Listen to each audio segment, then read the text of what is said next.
Necesitas que te llevemos algo. Cigarrillos. No hace falta. ¿Te descubrieron, Dipi, en el Congreso? Creo que sí, creo que ya me descubrieron. Sí. Bueno, no vaya Creo más. que ya se dieron cuenta. Si pudiste salir, no entres más. Habrá que ver, igual habrá que ver qué gimnasia política hay en el gimnasio, hay en el Congreso a partir de ahora, porque tal vez Milei no quiera pasar demasiado por ahí y la oposición tratará de forzarlo a que sí. Veremos qué panorama se abre de ahora en más, ¿no? Claro. Bueno, ¿qué viste? ¿Querés hablar de lo de ayer o mejor hablamos otra cosa? Yo creo que hay un primer balance que hacer. No, ¿sabés qué? Justo Dani, cuando me enganchaba, nuestra productora, me preguntaba cómo estábamos o cómo estaba o cómo me sentía o cómo la veía. Sí. Y obviamente para muchos militantes o dirigentes con los que pude conversar ayer, el momento era medio bajón, pero con otros con los que hablaba, que tal vez tienen un cachito más de trayectoria o experiencia política y por ende muchos más tropezones y golpes en su vida, Sí. No eran tan pesimistas, o por lo menos advertían alguna distinción respecto de el panorama sombrío que pintaban muchos.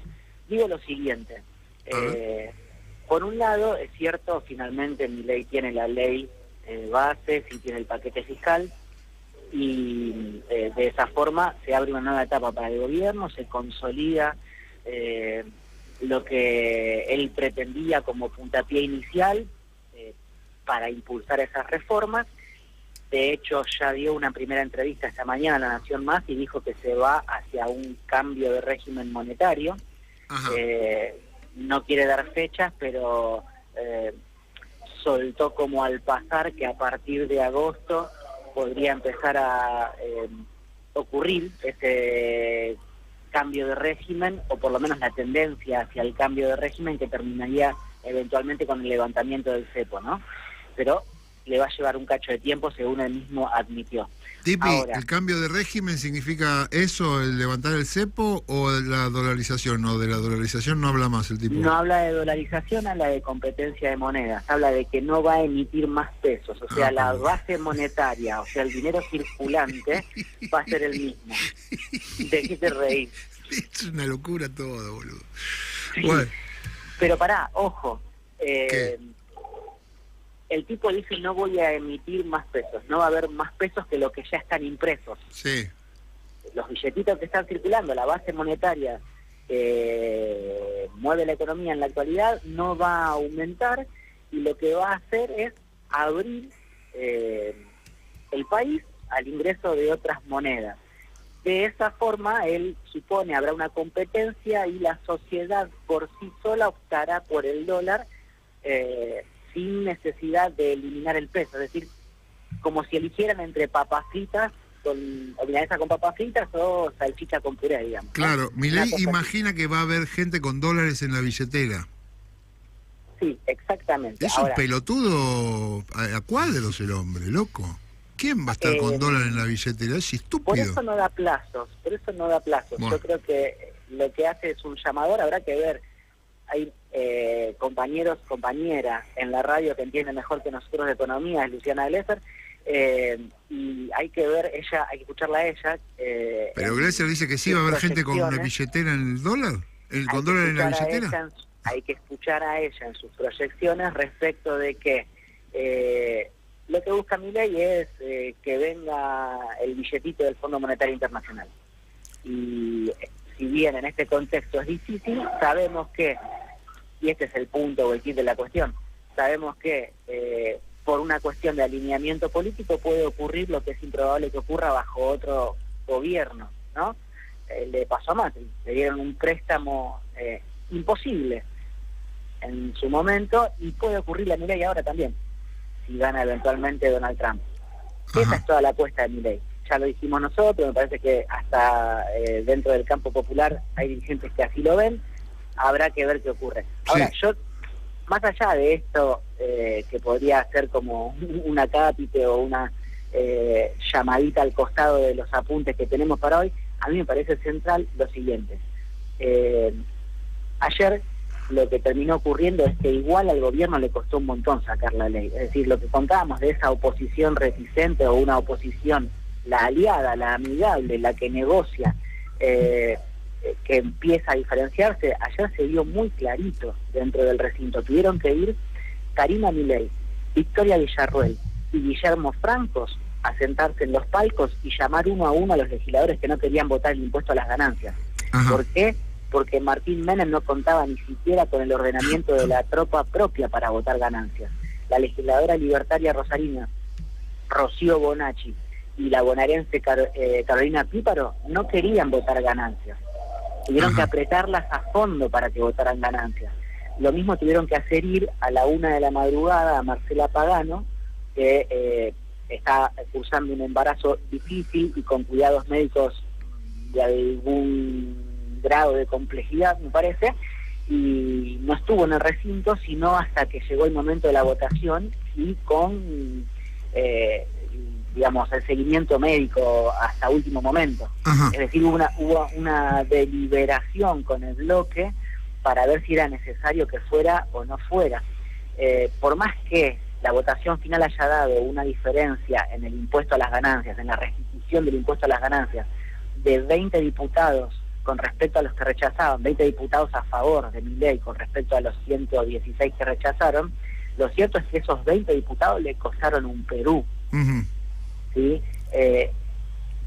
Había radicales que se sentaban cara a cara con la vicepresidenta de la Nación y con la hermana del presidente a reclamarle en un tono hallado, por lo que pude saber, que cambiaran la política, que instrumentaran otro tipo de canales de conversación, negociación y construcción. Estamos hablando de legisladores aliados, ¿no? Que no querían votar en contra, pero que le estaban marcando la cancha de gobierno. Y entonces va a empezar a ocurrir que a partir de ahora lo que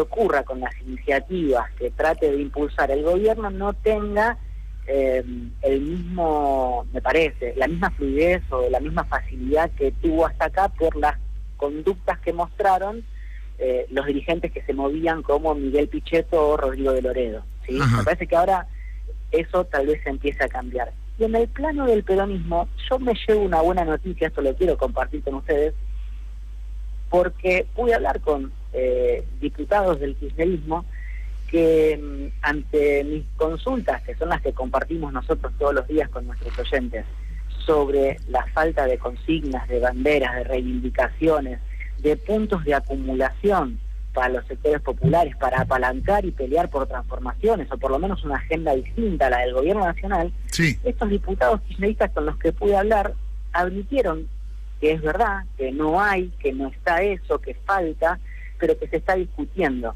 Y es más, alguno hasta se animó a decir que tal vez el 1 de julio, es decir, el lunes próximo, cuando finalmente se lleve a cabo el acto que impulsa el gobernador Axel Kicillof en la Quinta de San Vicente, tal vez pueda ocurrir la foto de unidad. Se estaba trabajando al menos para eso. Para la foto de unidad me refiero a la de Kicillof y Máximo Kirchner, ¿no? Ajá.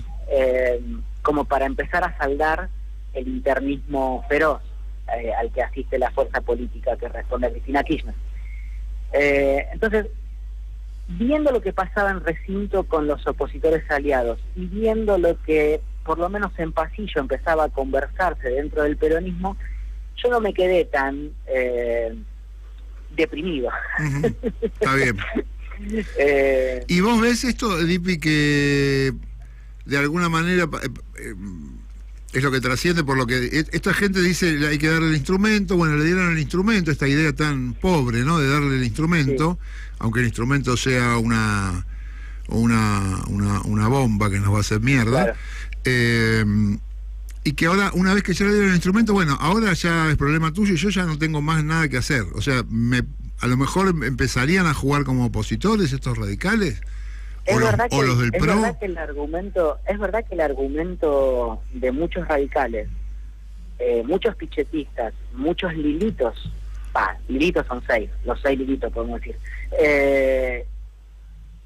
Digamos, esos son los que públicamente lo dicen. Va en esa dirección de no podemos negarle la herramienta, hay que dársela y dejemos que la choque Milei.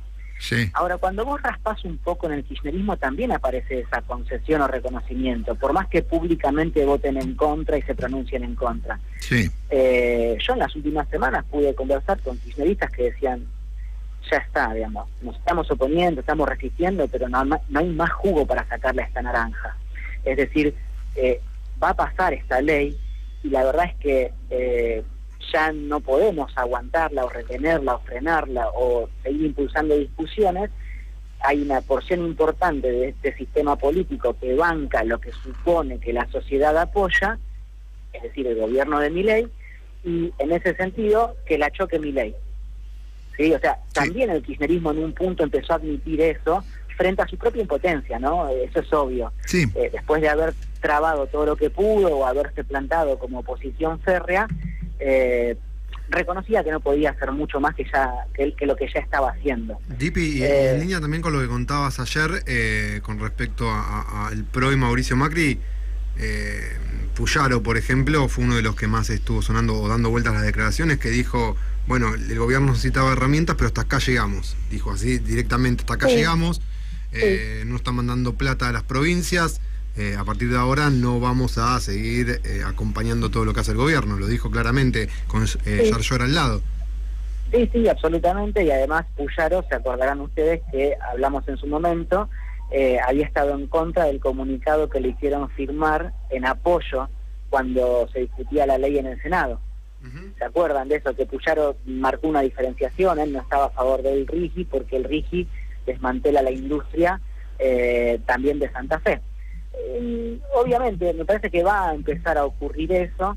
Yo, en serio, subrayo la importancia que empiezan a, por lo menos defender, la importancia que empiezan a defender aquellos legisladores que dicen, bueno, ahora hay que empezar a construir fuerza política de nuevo, con reivindicaciones concretas, porque por acá no va más. Y tampoco se puede esperar, lo reconocen los kirchneristas con los que hablaba ayer, se puede esperar a que Milei la choque, en definitiva, ¿no? Hay algo que decir respecto a esto, es una inquietud que también a partir de estas conversaciones me surgió en las últimas horas a mí. Y es que el problema de que el kirchnerismo o el peronismo se hayan quedado sin banderas, como venía diciendo, sin reivindicaciones o sin puntos de acumulación, se debió tal vez al hecho de que mucha o gran parte de la militancia y sobre todo gran parte de la dirigencia se convirtió en dirigencia de Cristina, en lugar de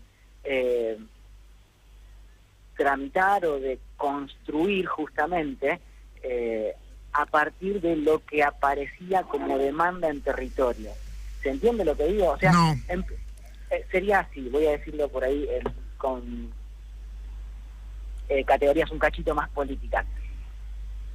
Se perdió la representación genuina de las demandas sociales. Entonces, los dirigentes que llegaron a ser tales, los dirigentes que se convirtieron en dirigentes, eran algunos de los que lucharon durante la década del 90 y que por ende traían en sus espaldas y en su pecho credenciales de lucha. Sí. Pero los más jóvenes, los de mi generación, por ejemplo, yo tampoco soy joven, pero bueno, los que son más jóvenes que los que lucharon en los 90, sí, no acreditaban otra experiencia que ser los que bancaban a Cristina. Y Cristina y Néstor Kirchner construyeron en base a las demandas de los 80 y los 90. Entonces, los de mi generación, los de la generación del Lauta, los de nuestra generación, se quedaron sin nuevas demandas. Todas las demandas que conquistaron o que convirtieron en derechos adquiridos los gobiernos del kirchnerismo eran demandas surgidas en otra etapa, en otra época de la Argentina. Sí. Entonces, ahí es donde nosotros como generación tenemos una asignatura pendiente, y los dirigentes o quienes ocupan cargos con responsabilidad dentro del peronismo son los que también tienen que encontrar esos canales de comunicación con los sectores sociales que se van a plantar contra Milei con demandas concretas en las luchas que vengan. Ajá.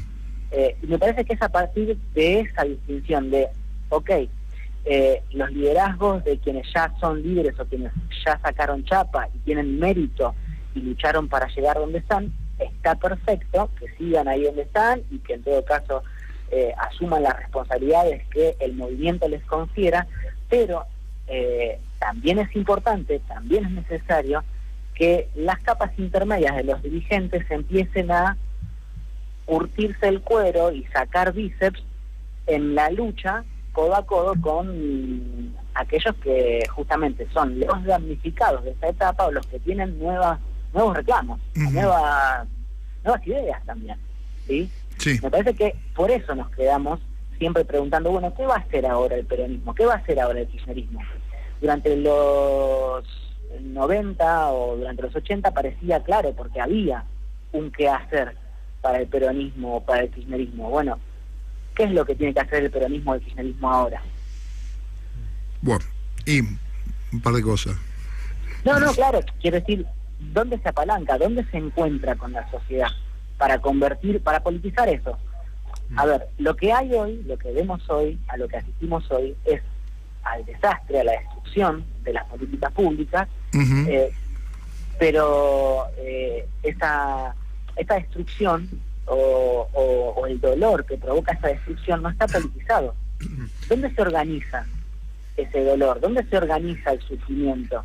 Es decir, ¿dónde se organiza la gente para combatir ese sufrimiento, para resistir, para plantarse frente a ese sufrimiento? Ahora, Dipi, viendo que lo que está pasando ahora y lo que uno interpreta que va a pasar a futuro, obviamente con sus diferencias históricas, con todo un contexto diferente, es una reedición de los 90 recargado.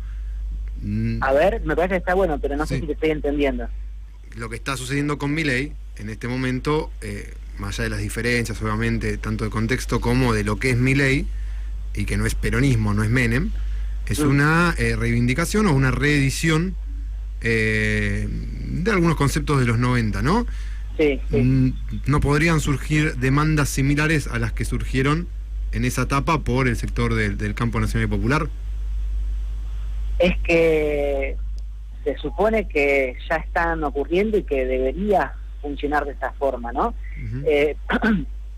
Yo me imagino que, por ejemplo, las 8 empresas que la ley sancionada esta madrugada dispone como sujetas a privatización deberían aparecer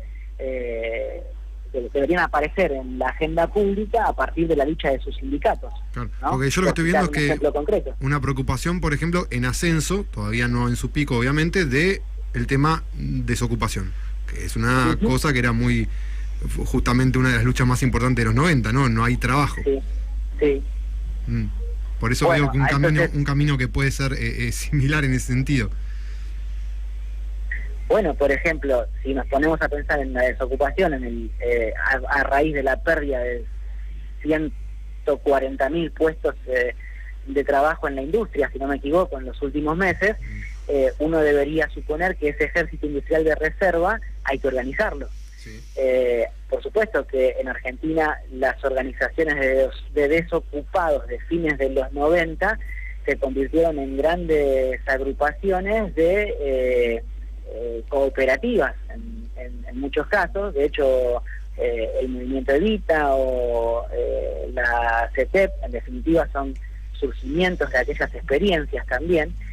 Organizaron a los trabajadores que ya no estaban en las fábricas y durante las etapas de los gobiernos kirchneristas, aquellos que no fueron formalizados en trabajos registrados, por lo menos pudieron hacerlo a través de cooperativas, ¿no?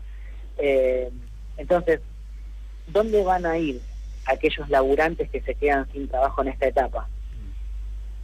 Es una pregunta también que deben hacerse aquellas organizaciones que tienen la capacidad de llamarlos, de contenerlos, de interpelarlos, o tal vez tienen que surgir otras, nuevas. ¿en qué tipo de sujeto social se van a convertir los nuevos desocupados? Es Claro. una pregunta que tenemos que hacernos. ¿Y qué va a hacer la CGT, no? Pues la CGT podría tener un papel muy importante en esta etapa. Sí, vos sabés que Si quieren. obviamente los radicales más godiláceos suponen que la CGT va a cerrar un acuerdo, la cúpula de la CGT va a cerrar un acuerdo con el gobierno de Milei. Ujú. Eso lo dicen desde principios del gobierno de Milei. Toda la cúpula, incluyendo a Pablo Moyano, porque a él es al que veo por lo menos más confrontativo. Sí, bueno, hay acusaciones bastante preocupantes sobre Pablo Moyano, justamente, y dolorosas, ¿no? La semana pasada, las propias, digamos, las propias conducciones sindicales de otros gremios acusaron a Pablo Moyano de haberse retirado de la plaza antes que se desatara la cacería porque poseía información. Y eso fue una discusión intensa dentro de las centrales obreras en Argentina durante la semana pasada. Sí. Ahora, por supuesto que Pablo Moyano no es lo mismo que otros dirigentes de la CGT, ¿no? Por citar un ejemplo, por decir un nombre propio, no es lo mismo que Andrés Rodríguez. No. Aparte, perdón, retrotraigo todo lo mismo, porque uno de los principales dirigentes en contra de Menem fue Moyano, justamente padre. Y ahora Claro. es todo como muy cíclico. Lo que pasa es que, bueno, hay que ver, sería entrar en una discusión muy fina sobre qué modelo sindical tiene Pablo Moyano. A ver, no es por caerle a él, pero más allá de su compromiso o la claridad que tenga Pablo Moyano para identificar cuál es el enemigo principal, no deja de pertenecer a un modelo de construcción gremial que tiene bastantes links o vínculos con el sindicalismo empresario. Habría que ponerse a contar cuánta incidencia tiene en el negocio de la basura el sindicato de camioneros, y cuánto peso tiene eso en las intendencias del conurbano bonaerense, o en otras provincias también. Parece que también ahí hay revisiones que hacer, ¿no? Así como digo, o así como dije recién, que la dirigencia intermedia tiene que dejar de ser dirigencia de Cristina y empezar a representar justamente las demandas subalternas, o sea, la demanda de los de abajo, para así acumular, si querés, alrededor de Cristina, o de quien sea que surja en adelante como el jefe político del movimiento, bueno, lo mismo le cabe al sindicalismo argentino. Dipi, nada, te agradecemos, sabemos que estás haciendo cosas, te agradecemos que te hayas hecho la columna igual desde donde estés, que no vamos a decir dónde está. Y nada, seguimos la semana que viene, ¿nos vemos? Dale, ¿no?